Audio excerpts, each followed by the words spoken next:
Welcome to KSJ Bridging the Gap. This is Sarah. MAGA is something we all know. It stands for Making America Great Again. President Trump first used the slogan during his 2016 election campaign, and it has been lauded as the most resonant campaign slogan because it hit a nerve among Americans who believe the country has lost out to communist globalization. However, MAGA is related to terrorism nowadays. Believing in making America great again makes you a terrorist. Listen. If there's no effort at accountability, this is not going to be the end of MAGA terrorism. This will only be the beginning. This is by former Democrat Hill staffer Jake Tapper, who now calls himself a journalist from CNN. So if you voted for Donald Trump, you could be made a criminal or even a terrorist. Not just Jake Tapper, there are some members of the so-called elite class, even members of the Biden administration, believe that is the case. Dennis Prager, an American conservative radio talk show host and writer, joined Sebastian Gorka at a Greg Kelly show. How disturbed are you by the language being mainstreamed in American politics today? How disturbed am I on a scale of 1 to 10? About 9. And I am not easily disturbed. I wrote a book on happiness. I am a very easygoing guy, as you know. What is going on here in the United States? Under the Biden administration, the country and the Democrats are in a revolutionary frenzy on almost every issue. Canceling the Keystone XL pipeline, open borders, blanket amnesties, promoting the Green New Deal, the hard left appointees, cancel culture, second impeachment of Donald Trump, and the crazy Democrats payoff package in the name of COVID relief, etc. America is becoming a totalitarian state before everyone's eyes under Biden's leadership, said Naomi Wolf, feminist author and former Democratic advisor who served on Bill Clinton's re-election campaign in 1996. And I'm sure we disagree on an awful lot, but on this I was struck by the bravery it must have taken you to write it. I'm sure you lost friends over it and for doing this. Tell us why you're doing this and why you wrote that. Well, it's not just first of all, thank you, Tucker. I'm really happy to be talking to you. It's not just that one tweet. I've been writing pretty much every day for months and months about what I see as the terrible crisis that we're in, that we have to recognize under the guise of a real medical pandemic. We're really moving into a coup situation, a police state situation, and that's not a partisan thing. That, as you say, that transcends everything you and I might agree or disagree on. Right. That should bring together left and right to protect our Constitution. We're absolutely moving into what I call step 10. I wrote a book in which I pointed out there were 10 steps that would-be tyrants always take when they want to close down a democracy. Whether they're on the left or the right, they always do the same 10 things. And now we're at something I never thought I'd see in my lifetime. You described it really, really well. It is step 10, and that's the suspension of the rule of law. That's when you start to be a police state, and we're here. There's no way around it. Why don't you think others aren't seeing this? Well, unfortunately, a lot of people are seeing it, but we're not unified, and as you pointed out, we're a very divided country for a lot of cynical reasons. I'm in touch with many patriots from all backgrounds and all walks of life who are horrified. Tens of thousands of small businesses have been crushed, and why were they crushed? Not because of pandemic forced them to. There is no real science underlying a lot of these closures. It's because autocratic tyrants at the state and now the national level are creating a kind of merger of corporate power and government power, which is really characteristic of Italian fascism in the 1920s, and they're using that to engage in kind of emergency orders that simply strip us of our rights to property, rights to assembly, rights to worship, and all of the rights that our Constitution guarantees. So people are definitely horrified and noticing. I think people are shocked and divided, as I mentioned before. Can you imagine this is said by a 30-year veteran Democrat and well-known feminist? In her book, The End of America and the 10 Steps to Fascism, she indicates that history shows There are certain steps that any would-be dictator must take to destroy constitutional freedom. She warns that we have gotten to the last step: suspend the rule of law. As Carlson said, we disagree on an awful lot with Wolf, but her conclusion is exactly what is happening now in the United States. Chinese people living in a totalitarian society are very familiar with all those steps. But when you talk about America, the beacon of democracy, it is hard to believe. But the fact is, the ultra-leftists have created an ultimate internal enemy, that is President Trump, and an invisible enemy, that is the COVID-19 epidemic. Biden administration attempt to implement national lockdowns and vaccine mandates in the name of the pandemic is to close down an open society and put U.S. citizens into a huge prison while they open the borders to embrace illegal immigrants. When illegal immigrants commit crimes on U.S. soil, leftist authorities turn a blind eye and set up sanctuaries to protect them from law enforcement. Trump supporters such as lawyer Lin Wood and MyPillow guy Mike Lindell are harassed, attacked, and cancelled on the other hand. Big techs are censoring speech, press is producing fake news and suppressing truth.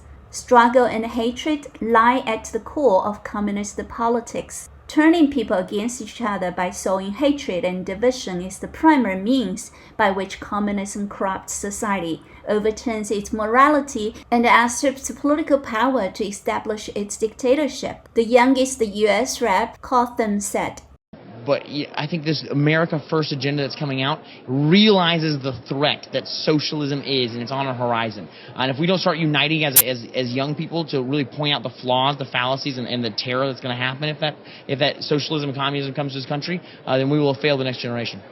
In America, the left has spent decades fighting Marxist battle of democracy in order to control the levers of power and introduce socialism. When all or most countries make the transition to socialism, it takes but a few simple steps to replace democracy with totalitarianism. Once the socialist primary stage is completed, political leaders will immediately implement communism. Private property and the democratic process will be abolished. The welfare state will metamorphose into a yoke of tyranny. Today in the United States, we are just one step away from totalitarian. Some may not believe that Western democracy is so fragile. There was a very popular classroom experiment called the Third Wave in 1967. It shocked the entire American society. Ron Jones, a high school history teacher, spent 5 days doing an experiment to make his students understand what fascism is and the Nazi life. The story has been portrayed in 2 previous movies, The Wave on ABX-TV in 1981 by Norman Lear, which received an Emmy, and in 2008, the award-winning German film Die Well. If you haven't heard about it, you can try to watch the 2 movies.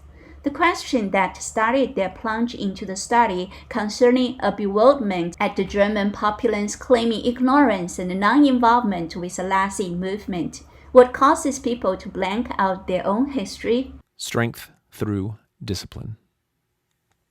On Monday, I introduced my sophomore history students to one of the experiences that characterized Nazi Germany: discipline. Strength through community.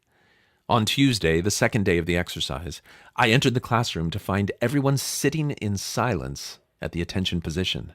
Some of their faces were relaxed with smiles that come from pleasing the teacher, but most of the students looked straight ahead in earnest concentration. Neck muscles rigid, no sign of a smile or a thought or even a question, every fiber strained to perform the deed. Strength through action. On Wednesday, I decided to issue membership cards to every student that wanted to continue what I now called the experiment. Not a single student elected to leave the room.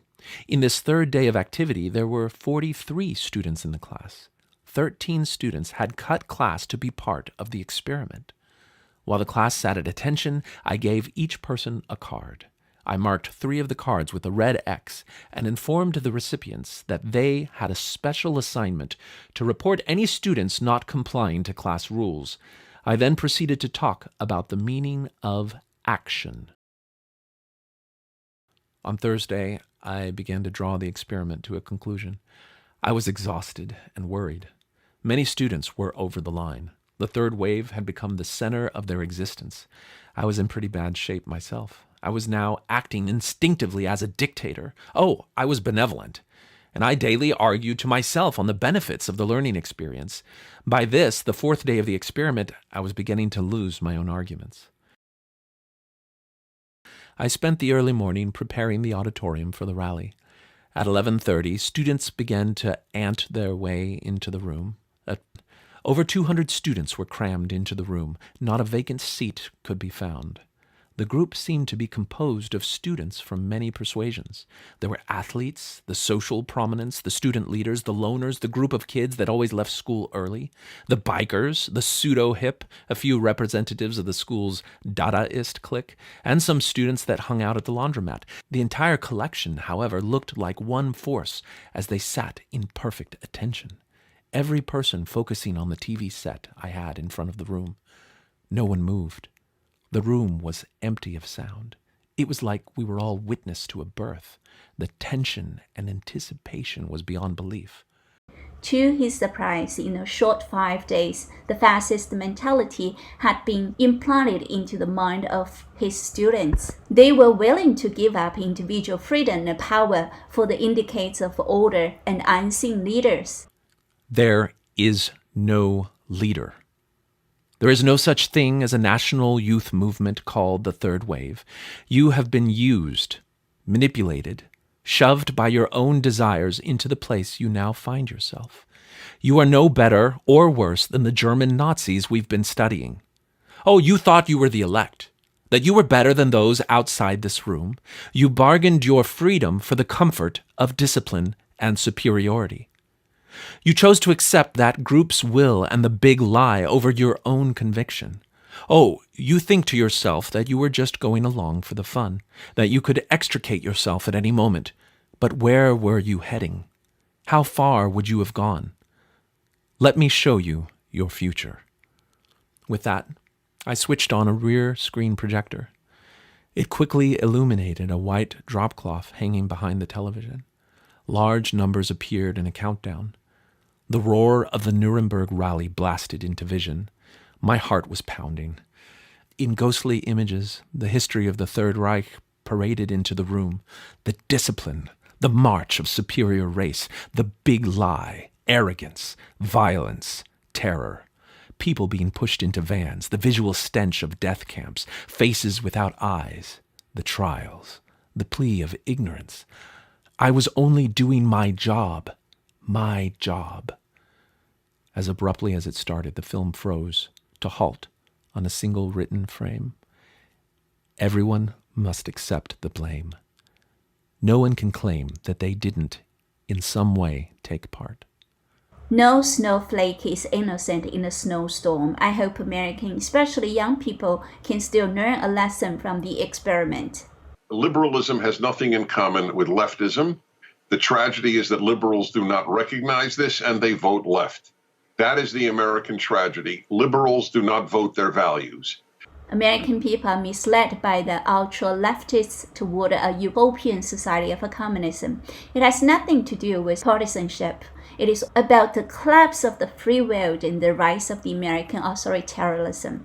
We know that the United States has long been divided, but the situation is getting worse under the Biden administration with its ultra-left policies driven by communism ideology. Communism uses whatever opportunity it can to promote division.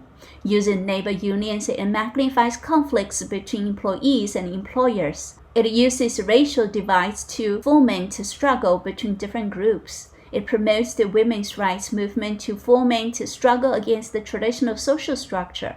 It creates divisions around sexual orientation using the LGBT movement. It divides the believers of different religions and uses cultural diversity to challenge traditional Western culture and heritage. It divides people of different nationalities by pushing for the rights of illegal immigrants and creating conflicts between foreigners and citizens. It pits illegal immigrants and the general public against the law enforcement officials. Sadly, America is becoming a totalitarian state before everyone's eyes. Wake up. KSJ Bridging the Gap. See you next time.